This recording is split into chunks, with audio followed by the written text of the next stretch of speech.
Welcome to the NBA Topic Show, powered by Analytics. I'm John Metler. Adam Scherher. Adam coming off a 3-0 sweep yesterday for the show. Now we're 57-45 on the year, plus 17.91 units. Great start to that Wednesday edition of adding the show there. You get the sweep. Make sure you like, comment, subscribe. How are things going for you today? Going well. Nice to get the sweep yesterday. I personally got destroyed, so nice to give out some winning bets and then make plenty of losing bets on my own privately that nobody knows about. Yeah, that's always the fun. We sweep the show. Me personally, the ones I gave on before you bet, they got reverse swept. Sar goes over, doesn't rock and break them all down. We were just debating in the back room here. We're like, was Walker Kessler a stretch 5 in high school? If anyone knows that, we're took 6 threes yesterday. And then Adam was saying, someone was saying to him that he was a good shooter in high school. And we're like, what? And all this stuff. And then we're kind of kicking around. He went to Carolina, then Auburn and stuff. So that was fun. Thanks for the insight on Jazz Wiz game. Hit a 4-legger on underdog. He definitely didn't use Alex Sar under points on that one. Walker Kessler, he played like 15 minutes. He ended up sitting. My takeaway from that game, because I ended up watching it, is I don't think the Utah Jazz have enough bad players to like purposely lose a game against a Washington Wizards. They can do it against like a Lakers or the Warriors or like something like that. But when they're going head to head with the Wizards had way like worst players they could put into a game. The Jazz almost need to sit their guys like a Jordan Clarkson or guys like that because they're making shots. And you could just see, you could tell I don't know, I'm sure it's like one of like 10 people maybe watching this game, but their head coach for the Jazz, he was like kind of losing it on the sideline. He's like, oh my God, like what can I do to like sub in to lose? And then Bryce Sensabaugh was Euro stepping through the lane, making shots. So did you watch any of that game? No, I didn't. Not upset about that. But no, it's the same thing with like OKC. Like I'm sure they would have preferred to lose yesterday, and they sat as many guys as they really could outside of like Chet, but their second unit would also be starting for the Sixers. So what are they going to do? And it's the same thing with Washington. Like, I was joking before the show, and I tweeted, or I was complaining about it in Discord last night. Like Vucevic starts, so I ended up playing a bunch of him in DFS, and then he still plays his backup minutes because even he is too good to be playing in yesterday's game for Washington because they just have this extra end of the bench unit that includes JT Thor and Anthony Gill and Jalen Martin that they can go to. Yeah, and that was like the second half of the third quarter when the Jazz really pulled away, and it was like the fourth quarter. It was like I was watching JT Thor take corner threes and like shots like that, and then you're going down the other end. You're like, it's Jordan Clarkson, Keontae George. Like they had like Oscar Tshiebwe in there. They're trying to kind of make it not look great, but they almost need to rest all those guys. I'm not shocked they are just blatantly resting because I don't think the Jazz are as bad as they're trying to be type thing. So it's fun. It's interesting from a player prop standpoint. The one thing I will say, like, kind of popped to me, I was telling these guys, like if you're looking at the live player props, I was kind of trying to see if I could maybe grab someone right before they sub out and maybe they never sub back in. The one guy was Alex Sar. I feel like the total was kind of a little bit lower. I think they knew that was a possibility, so I don't think they were like completely blind to that being a possibility. Looking at the plus minus from that game is pretty funny. Like you look at who earned minutes for the Wizards. JT Thor played the second most minutes on the team at -20. Jalen Martin got the most minutes at -18. Colby Jones got the fourth most minutes at -14. Just the complete inverse of what you would normally see. I think there was like an inbounds pass. Third quarter, Keontae George shot clock running down. He hits a fadeaway 3, and then he was subbed out like right after. Like, you're done. I think it was Sensabaugh too. Kept hitting shots. Sensabaugh hit a lot of shots for the Jazz. So, anyways, we'll get moving here into the picks. I'm sure we don't need too much Wizards Jazz breakdown, but it is interesting from a player prop standpoint. So for your Adams from EV Analytics, there's prop projections. You can find them on the Covers website. Go to NBA. And then go to the prop projections. You can see him there. Austin Reeves at the top. Kobe White cashed that under yesterday, right on the hook, 24.5 for us. If you're new to the release procedure, we have 3 bets for you. Arguably, this first one might be Adam's favorite bet of the entire year, but we'll tell you what game we're betting on. We'll tell you the prop market, tell you the team, the player, the bet, and then we'll have Adam put these projections to work, putting them against the market. And we are at FanDuel for the very first bet. And FanDuel really only is the only one with this number still. So going Nets, Pacers.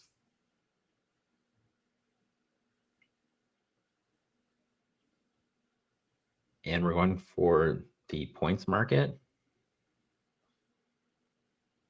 and it's so the number you wanted is gone, but I feel like that's still a really good number. I'm assuming you still want that one. That's pretty low juice. Oh yeah, so it's 10.5 now. Yeah, it should Yeah. Yeah, I feel like it's gonna move. I feel like we knew that was gonna happen. So we're on Jaylen Wilson under 10.5 points, minus 102. And I say that's still a really good price because when FanDuel was, it was 11.5 minus 130, which is quite a bit difference in juice here.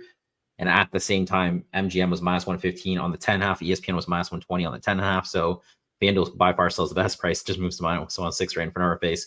So it's Jaylen Wilson under 10.5 points, minus 102. Break this down for everyone because you really like this one, right?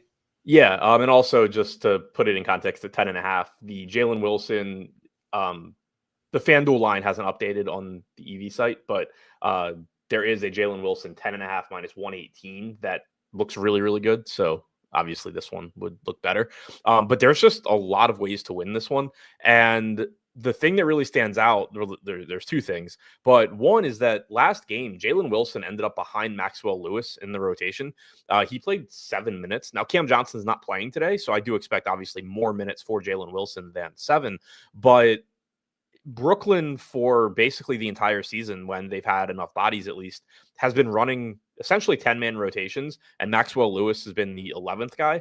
Last game, they ran basically a 10.5-man rotation with Maxwell Lewis ahead of Jaylen Wilson. So Wilson only played 7 in that one. Obviously, it's one game. He started 2 games ago with I think, D'Angelo Russell out. But that is an indication that maybe they are looking to get Maxwell Lewis more minutes down the stretch here. They've seen enough Jaylen Wilson. So we have him projected for 19 minutes. Like, again, I expect him to be in the rotation with Cam Johnson out, but it does seem like maybe he's less of a priority for them at this point in the season than he was earlier in the season. And then the other thing that makes it look really good is Jaylen Wilson is not one of these bench guys or players in general that, you know, you're projecting him not for a lot of minutes, but if he does play a lot of minutes, you're dead because he scores a lot. Like, he's not a scorer anyway. For the season, I had it up a second ago and lost it, but for the season, he's averaging like 25, 26 minutes per game and 9 points per game. He's just not a scorer anyway. So even if he draws into the starting lineup here, you're not drawing dead. Like, obviously you would prefer that he not start this game, but you're not drawing dead there. There's just so many ways to win this because essentially he is priced as if he is definitely going to start and definitely going to play like 28 minutes. And none of those things are guaranteed at all. And as far as the injury report goes, you know, yeah, Cam Johnson's out, Cam Thomas is out, but none of the other relevant pieces are out that really matter. Reese Beekman is out, but he was out last game as well. Tosin is out, but he was out last game as well. Whitehead, same thing. You know, you have Tyrese Martin, you have Clowney, you have Watford, you have Lewis. There's just nothing that suggests this line should be where it's at. Yeah, and I think we brought this up with the Brooklyn Nets before. Is they're not a team that necessarily, like, so Cam Johnson's sitting, he's just resting for rest, and they're not really a team that just all of a sudden, like, you play 35 minutes now. It's like we just go one guy deeper into the bench and everyone still kind of plays that 20 to 25 minutes. It's just kind of how Jordy Fernandez has run this. So you're saying, like, the projection's 19, but you kind of need 28 for this to even make sense. Like, that's a huge gap. And then even like you're saying, even if he does start and even if he does play 28 minutes, still got to make the shots, you know, like, and like be a scorer. Like, it's being priced as if he is that higher minutes guy and he is starting, but there's a chance that doesn't happen. And then there's also a chance he just doesn't even make shots, right? So yeah, and I did get the numbers up. 68 games played this year, 25.7 minutes per game, 9.1 points per game. You know, yeah, obviously there is more usage available without Cam Thomas and Cam Johnson, but you do still have D'Angelo Russell, and Jaylen Wilson is just not the guy that steps up and takes more shots either. So I don't really get this line at all. Chad asked what point projection we have. So with a 19-minute projection, he's projected for 6.9 points. Obviously, if he were to start, all of those projections change. But even if he started, this line probably looks like fine. Yeah, it's one, like, he's got to reach a certain minute projection, and even the matchup. I don't think the Pacers get I would say, like, enough credit because you kind of have this image of like what they were last year at the beginning of the season, but like this version of them with like Nembhard, Nesmith, Siakam, even Miles Turner protecting the rim, they're not a bad defensive team. So like he wouldn't have like a great matchup. Like you would probably have, if he's starting, he'd probably have Nesmith on him. Nemhard would probably be on D'Angelo Russell would be my guess.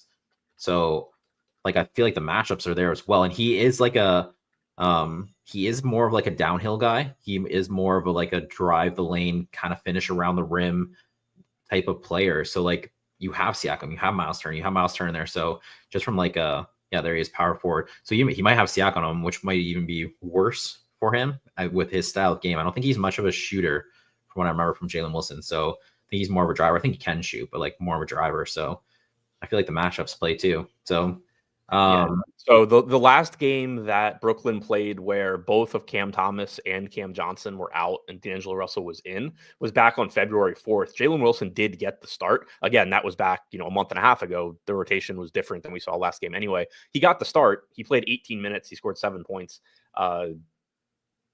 He has gone over 10.5 in every other game that he's played without those guys. But you're talking about games from, January, February, where he's playing 33, 35, 40, 36 minutes. Like there's just nothing suggesting that's what's going to happen today. And the motivations change for the Nets too, from like a January, February game to now, right? Like it's a different game for them. I think they're just giving everyone kind of a certain amount of run. So the first bet, Jaylen Wilson under 10.5 points, minus 102 at FanDuel. We'll move to the second bet here. We're going to DraftKings. Bonus points to the chat if you can name what college this player played at, as we get March Madness going today too. We're looking for the assist market.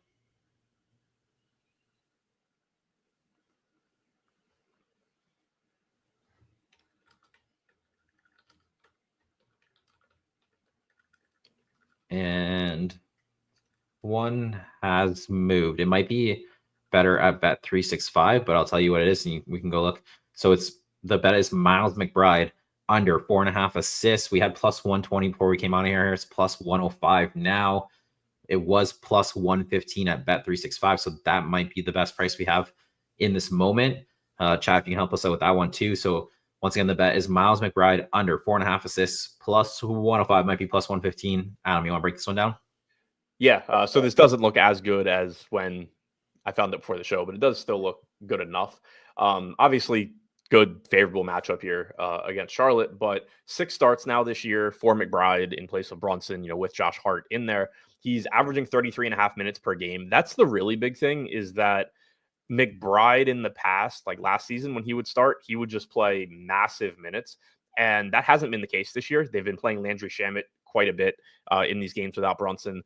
The 33.5 minutes is actually skewed by a game that went to overtime in his first start of the year as well. We have him projected for 35 minutes, so we actually have a relatively high projection on him, and that gives us a 4.3 assist projection. So the plus money looks really good here. Overall, in those 6 starts, averaging 5 assists per game. So again, it's just one of these spots where, it's a favorable matchup against Charlotte, but you are just getting a good plus money price on Miles McBride having an average game, basically.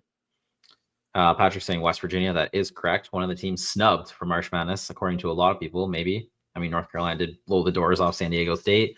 But the other one was going to say Miles McBride. I know recently I looked this up just for him because I think he was 4.5, like plus 1, like 20. I think even yesterday to go over his assist prop.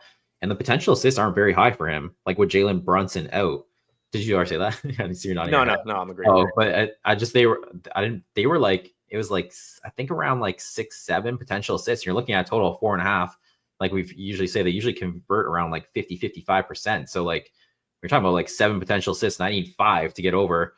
Like you're looking for a pretty high conversion rate. And this, I mean, it's Tibbs, but it is the second night of a back-to-back to you. They lost to the Spurs, bad loss for the Knicks yesterday. Knicks kind of think we gotta call into question Tom Thibodeau here maybe at the end of the season a little bit, but we'll leave that for a different show. To your point too, in the games since Jalen Brunson got hurt, so 5 games, it's not including the first game that Brunson missed a while ago, but in the 5 games since Brunson's most recent injury, Miles McBride's averaging less potential assists per game than both of Josh Hart and Mikal Bridges. Yeah, it's not you would think like with Brunson gone, it'd be like a huge kind of boost to his potential assists, and not really there. Jack Connor saying plus 116 at Bet Rivers.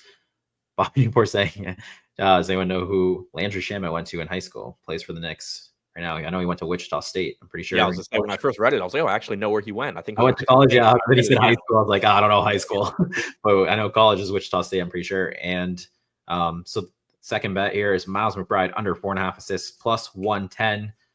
We will move to the third bet here, and we're going back to FanDuel. And we're looking Lakers Bucks.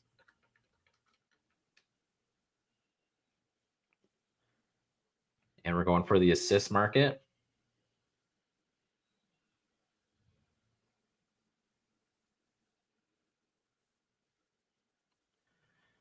And we're going to run it back with our guy who did not cash this for us on Tuesday, but we're running back. We're going Giannis Antetokounmpo under 6.5 assists, even money. I think there is a plus 105 at ESPN, or at least it was there before we came on air.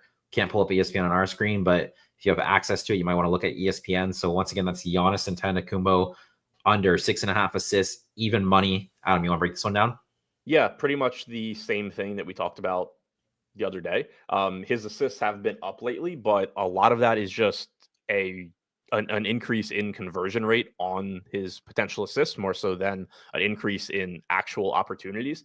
The one thing I think kind of working against us here is there is the potential for Giannis to play bigger minutes now with Jericho Sims out. We saw it last game where he played 38.9 minutes against Golden State. They don't have a backup center now, and Doc Rivers did talk about still trying to somewhat limit Brook Lopez's minutes. Lopez played 33 last game. So basically now you have Giannis as the backup center and obviously the 4. So you could see, more games where he does approach 40 minutes, but I still don't think that's going to end up being like the norm necessarily. That was a competitive game against Golden State. Milwaukee had a really big comeback, all of that.